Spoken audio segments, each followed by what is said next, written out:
Hello, everyone. It is great to be here and stand here at Women's Agenda's first ever Women's Health and Wellbeing Summit, especially during Jean Hales for Women's Health Week 2024. My name is Tarla Lambert-Patel, and I'm the Editor-in-Chief of Women's Agenda and the co-founder of Agenda Media, alongside my work wife, who will introduce herself in a moment, Angela Priestley. It feels a bit surreal to be here today. We've wanted to pull this event together for such a long time, and to stand here on the cusp of hosting something so important feels amazing. We are really grateful for the opportunity and space to dive deep into the issues that impact women's health across Australia, and we appreciate the immense support from everyone here today and the enthusiasm we've encountered from the brilliant speakers in today's lineup. But women's health is one hell of a beast. It was a mammoth task to curate today's event because of how many critical yet underfunded and under-examined issues there are. For way too long, women's health has been relegated to the sidelines in social discourse and in public policy. And we know how diverse and complex the issues that women face can be, and the social and cultural pressures that often compound much of it. A few quick points to highlight before Anne shares more detail on some of the key gaps. So women are more likely to suffer from certain chronic illnesses, such as autoimmune diseases, osteoporosis, and certain types of cancer. Additionally, women often experience different symptoms of progressions of diseases like heart disease, which has historically been studied primarily in men, despite it being the second leading cause of death for women in this country. Women are disproportionately affected by certain mental health conditions, including anxiety, depression, and eating disorders. Factors such as hormonal changes, social pressures, and gender-based violence contribute to that. Women are often the primary caregivers in families. They're accountable for children's health and ageing parents. This heavy responsibility impacts women's health both physically and mentally due to increased stress and reduced time for self-care. And of course, we know that women are more likely to experience gender-based violence, including domestic violence and sexual assault. These experiences have profound effects on physical and mental health, requiring specialised healthcare services, counselling and support. And these points really only scratch the surface. So many of you here today will have experienced firsthand the inadequacies in Australia's approach to healthcare and the broader system, whether it's misdiagnosis, dismissal, or the social expectation for women to suffer in silence. We need to do better than that. This event reflects our commitment by addressing a broad spectrum of topics that genuinely matter, not an Instagram fitfluencer or soup diet in sight. And whether you're an employer or an individual, we hope you get exactly what you need out of today's sessions. And of course, we couldn't put an event like this on without a truckload of help. For that, we want to thank our headline sponsor, Nurofen, for believing in this idea from the outset, and extend a massive thank you to our support partners, Telstra Health, Medibank, Libra's Period Positivity Program, say that 5 times fast, City Fertility, and Jean Hales for Women's Health. I'd also like to thank our amazing team and the team at Telstra Health for working tirelessly on this program. Extra special mentions to Valentina Chislagi, Claire James, Mathari Santhi Morgan, and Alison Ho. And for anyone here today who might not know the backstory of Women's Agenda or what we're ultimately here for, know this. For 12 years, we've been dedicated to giving a voice and platform to the issues that matter for women. We run our daily news site that now engages close to 1 million people each month with a core team of just 9 absolute powerhouses. We keep our news free, entirely independent, with no outside backing. We prioritise the coverage of health and all news relevant to women, whether it's in business, politics, sport, life, or leadership, because it's not about reporting, it's about advocating for better across the lives of all women and gender diverse people in this country and everywhere else, no matter what your background, no matter where you come from. We promise we'll continue to do our best to keep championing the issues that matter and creating safe spaces like this event for us to come together and build momentum. I will now hand over to Angela to share some more details on the why behind today.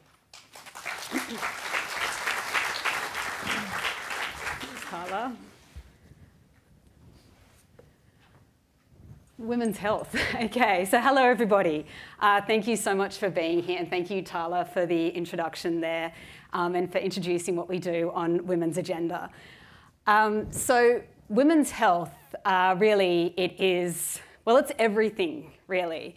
So our physical and mental health underpins everything we are pushing to achieve on gender equity, and it underpins everything when it comes to our social infrastructure and our critical decision making in our families and our community. And really it supports women in helping us to achieve the happiness and well-being and career and life satisfaction and healthy longevity that we desire. So it really is everything, which is why I think the last couple of years it's become such a pivotal point for us on Women's Agenda and the news coverage that we do. And it very much is beyond bikini health, and I love this term, bikini health. I learnt it a couple of years back from Professor Cassandra Soki there, who is at Monash University. And she talks about bikini health as being where a lot of our attention has been. There's another term for this, bikini medicine as well. From the UK, where they talk about the fact that when you're wearing a bikini, so basically people see women's health as being the difference between men's health because it covers it's basically to do anything with the bikini. Cassandra talks about it being, concern for anything covering a bikini, rightful concerns as well, things like breast cancer and areas that have often been the core focus of women's health, and they should continue to be an absolute focus of women's health. But also the point being that, women also develop and do indeed die from other cancers too, that we need to be considering all cancers for women. But also in her point here that women, I shouldn't say her point, this is basic stats from the ABS as well, but women make up 2/3 of people living with dementia. It is the leading cause of death in women, and that's followed by heart disease and stroke. And these are areas that, I certainly feel that we just don't give enough attention to, but we are increasingly seeing more raised awareness there. So longevity, Tarla's laughed. I feel like she knows that. I was worried that people might think that I was putting this image up seriously, so that's good. Okay, so longevity discussions typically centre around the white middle-aged man. They often have their own podcast as well. I think you guys know some of the ones that I'm talking about. And they discuss everything from, ice baths to, these really time-consuming fitness regimes to these really expensive supplements they happen to have an interest in with their brand on the side of the jar as well. So that's been longevity. And I can tell you that this ice bath here, I took this from a story in the New York Times, and it cost $4,999. So if anyone's interested, you can get that. That's there to support your health. That's US dollars, so you can calculate that. But medical research also, and I've quoted here the Honourable Jade Carney, who we'll hear from shortly as well, it really has overlooked, it's excluded women in clinical trials with data collected from men, often just being generalised to women. So leaving treatment options basically more designed for men than they are for women. And I like this, that it has historically centred on the 50-year-old white man from Pennsylvania. And then we see further, this doesn't really help any of us necessarily, and we're finally starting to catch up on addressing some of these gaps in the medical research. But this has been historic. It's been going on for decades, so there is a lot to cover off there.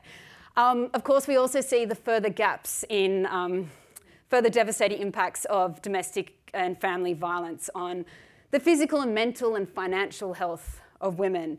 And all these gaps get wider with intersectionality there, especially for First Nations women. I think we really want to keep that in mind with everything discussed today, is that often we're talking just a plain gender gap, but these do get wider across certain groups too. So lifespan versus health span. So I think this is really interesting because we often think about women living longer than men. I can tell you the 50 oldest people in the world right now are all women. The oldest being the 116-year-old Tomiko Ituka from Japan. She just got that record in the last couple of weeks. She's 4 years older than the oldest living man. So women do live longer than men, but we do spend 25% more of our lives in debilitating health than men. And this other stat, that 75 million years of life are lost each year due to poor health or early death among women. And that's from the World Economic Forum and McKinsey, which put out this great research report just earlier this year. So first of all, I actually look at that report from McKinsey as actually being a win. That was going to be my first win that I wanted to share today. I've just put up a couple of headlines that we've recently published on Women's Agenda from the past few months. But that was the first win. The fact that we even have that data and the fact that people are talking about this is already, I think, a great step forward, that we are starting to think in these terms. But other wins here, establishing a parliamentary Senate inquiry into menopause, and hearing the word perimenopause said for the first time in the Senate in just 2023. We're seeing more the new Women's Health Advisory Council to investigate medical misogyny. We might hear about more of that shortly. More money and focus on women's health in state and federal budgets. More growing awareness of campaigns and issues like heart disease as well. Plus plenty of other things, and a lot also in the business space as well, and the startup space and the health tech space, which is really exciting to see. So plenty of wins for us to think about. Also plenty of opportunities. And that's one of the things, is that people are seeing that there is a bit of money in women's health, and we're seeing that a lot in the startup community at the moment. But there are great opportunities when we need to really think about the opportunities for addressing women's health beyond the dollars and cents, beyond to what it offers us in terms of what it can offer us individually, but also to families and to communities and just everything. If we really put that focus on women's health and we really start to give more consideration for women, regardless of who or where they are. So another little stat there from that McKinsey report, that finding that addressing 25% more time women spend in poor health compared with men would boost the global economy by at least US $1 trillion annually by 2040. Few others. So a few others from that for every $1 invested in women's health, we can achieve $3 in economic health. And closing the women's health gap could generate the equivalent impact of 137 million accessing full-time work by 2040. I hate to put things in those terms. It sounds really icky when we talk about productivity and things like that. But we have these stats. It's good. It's a good way to help to influence and to advocate for some changes here. So it really shouldn't take business case to see more investment in women's health. But like I said, anything that gives us more research into things like into pelvic floor health rather than yet more focus on erectile dysfunction, I think has to be a good thing. And erectile dysfunction has been well researched, just for anyone who might be worried. There are 5 times as many papers on erectile dysfunction as there are into premenstrual syndrome.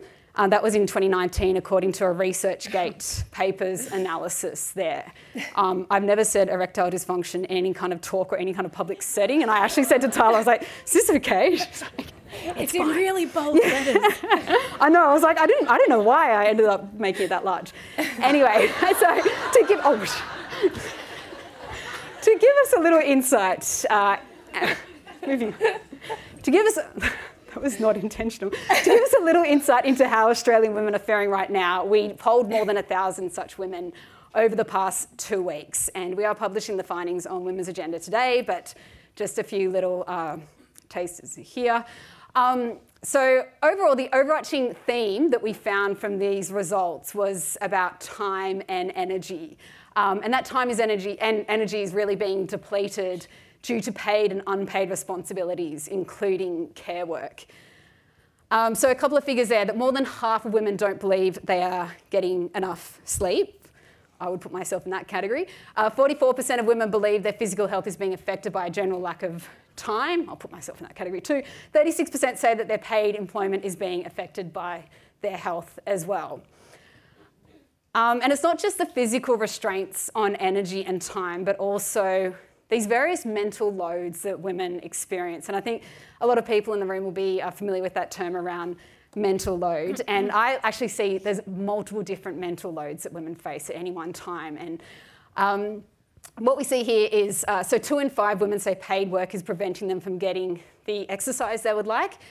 And almost half they believe their mental health is being impacted by caring responsibilities. So that sort of talks to some of those competing demands. I keep pressing the back button, sorry. But these loads go further. So additional loads of trauma, domestic and family violence, sexual harassment, racism, discrimination, ageism, disability, many, many things here. And as we can see there, even climate change, we always try to ask about climate change in the research that we do here. Almost half of women there believe that climate change is impacting their mental health. More than half worry about their personal situation when it comes to their financial security now or in the future, with 25% saying they worry all the time. And more than half there say those, which we've gone through that stat, so impacting their mental health as well. So we do try to ask people what they think or what they perceive or believe is actually helping with their health. And so I can give you a little insight into what we learned there. I can say that it isn't Fitfluencers. Sorry for any who are in the crowd today. It isn't necessarily gyms or boot camps or things like that. I mean, there is something for that, but not everything. And it's not free yoga classes, and it's not free healthy lunches in the office. It's not that. What they did tell us helps them is friends, which I think is really nice. So 3/4 of women believe a friend contributes positively to their health. 54% say watching women's sport inspires positivity in them, which I think is really nice. And I think the lesson, and I'll finish up now, the lesson is, I think, to get women's sport on your radar. So the Paralympics are in full swing, the AFL, the AFLW, the NRLW seasons are in full swing now. I went to the opening match on Friday, and I can tell you it's awesome. Go the Swans! But also make some connections today. You may well relate, you may learn from them, and you could make a friend with benefits, and that benefit being that you are both contributing positively to each other's health. So thank you very much.